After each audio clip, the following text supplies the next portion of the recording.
இயேசுவில் அன்பார்ந்தவர்களை, பரிவுள்ளவராய் இருங்கள் என்பதை கடவுள் நமது வாழ்வில் மையமாகவும் அதுதான் நமது வாழ்வாக மாற்றுகிற பொழுது, இந்த பரிவு மனிதன் இரக்கத்தை நோக்கி ஒரு பாதையில் நடத்துகிற பொழுது மனிதன் மனிதனை ஏற்றுக்கொண்டு அன்பு செய்கின்றான் என்ற ஒரு தெளிவினை கடவுள் இன்று தனது செய்கையின் மூலம் நற்செய்தியிலே விளக்க விரும்புகிறார்.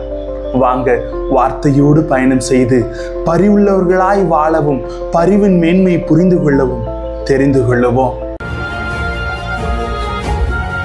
Price the Lord. இயேசுவுக்கே புகழ், இயேசுவுக்கே நன்றி. இறைவனின் அருட்கரமும் அருள் ஆசீரும் உங்களோடும் உங்கள் குடும்பத்தோடும் வளமையாக இருந்திட உங்களை நான் வாழ்த்துகிறேன்.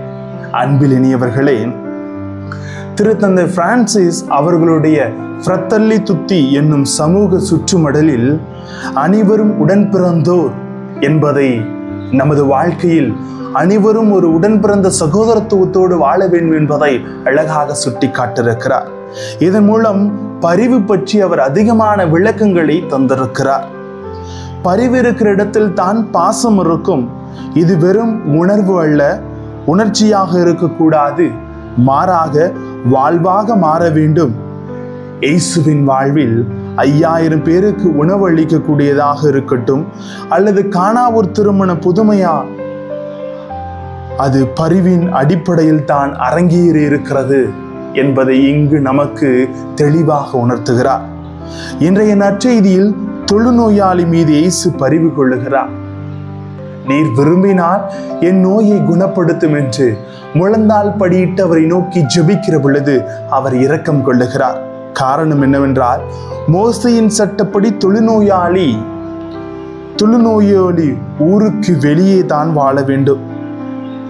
மருத்துவர்கள் கூற்றுப்படி தொழுநோயாளின் பெண்கள் நாற்றம் அடிக்கும், அருவருப்பான ஒரு செதில்களை போன்று உடல் முழுவதும் இருக்கும். இது எளிதில் பரவக்கூடிய நோய், இதற்கு மருந்து கிடையாது. எனவே அப்படி அவர்கள் உள்ளே வருகிற பொழுது கல்லால் அடித்துக் கொள்ளுவார்கள், கல்லால் அடிக்கப்படுவார்கள். இல்லை என்றால் நாங்கள் அந்த வழியே வருகிறோம் என்று அந்த தொழுநோயாளி ஓசை எழுப்பிக் கொண்டே இருக்க வேண்டும். இப்படி பற்பல சட்டங்களும் கருத்துக்களும் அங்கு இருக்கிற வேளையில், நீர் விரும்பினால் இந்த தொழுநோய் என்னை விட்டு அகற்றும் என்று பணிவோடு நம்பிக்கையோடு ஆண்டவரிடத்திலே அவன் முறையிடுகிற பொழுது, விரும்புகிறேன் என்று அவன் வாழ்விலே புது வாழ்வு அளிக்கிறார். ஒதுக்கி வைக்கப்பட்டவர்கள், பரவக்கூடிய நோய் என்று சொந்தக்காரர்களும் மந்தங்களுமே தூக்கி எறியப்பட்ட இந்த உறவுகளுக்கு பரிவு கொண்டு புது வாழ்வு கொடுக்கிறார். இயேசுவின் பரிவு பாசமாக மாறுகிறது. அவன் நம்பிக்கையிலே ஆண்டவரை உற்று நோக்குகிறான். இன்றைய நற்செய்தியில் அந்த நம்பிக்கையை நமக்கு தெளிவாக உணர்த்தப்படுகிறது.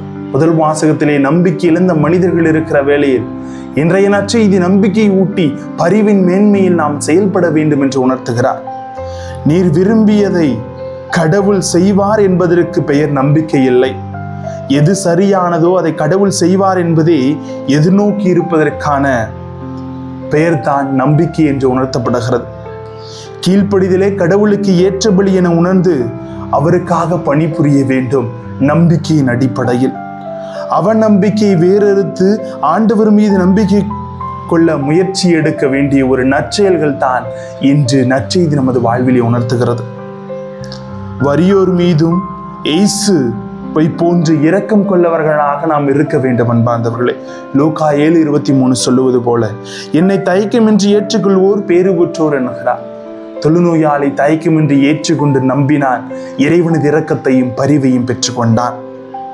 ஒரு விளக்கு இன்னொரு விளக்கை ஏற்றுவது மூலம் எதையும் இழந்து விடாது. ஆனால் அந்த இடத்தில் ஒளி 2 மடங்காகும். நம்மால் முடிந்தவரை அடுத்தவருக்கு உதவுவோம். அதனால் நாம் இழக்கப் போவது ஒன்றுமில்லை என்பதை அனைவரும் அறிந்து கொள்ளுவோம். உன்னை விட உனது பிரச்சனைகளை பற்றி உன்னை படைத்தவனுக்கு நன்றாக தெரியும். அவன் மீது முழு நம்பிக்கை வை, அவன் உன்னை முற்றிலுமாக காப்பான் என்று ஒரு எழுத்தாளர் எழுதி வைத்திருக்கிறார். எனவே நமது வாழ்வில் அனைத்தையும் அறிந்த கடவுளிடத்திலே நம்மையும் ஒப்புக் கொடுப்போம். அந்த பரிவுள்ளம் கொண்டு வாழ்வோம். இறைவன் நம்மை ஆசீர்வதிப்பார். ஜெபிப்போமா? அன்பே இறைவா, பரிவுள்ளம் கொண்டவர்களாக எங்கள் வாழ்க்கையிலே நாங்கள் பயணம் செய்திட எங்களோடும் எங்கள் எண்ணங்களோடு தங்கும்.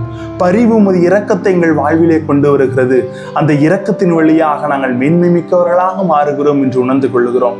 பரிவன்போடு வாழ எங்களுக்கு கற்றுத்தாரும் ஆண்டவரே. ஆமேன். Praise the Lord.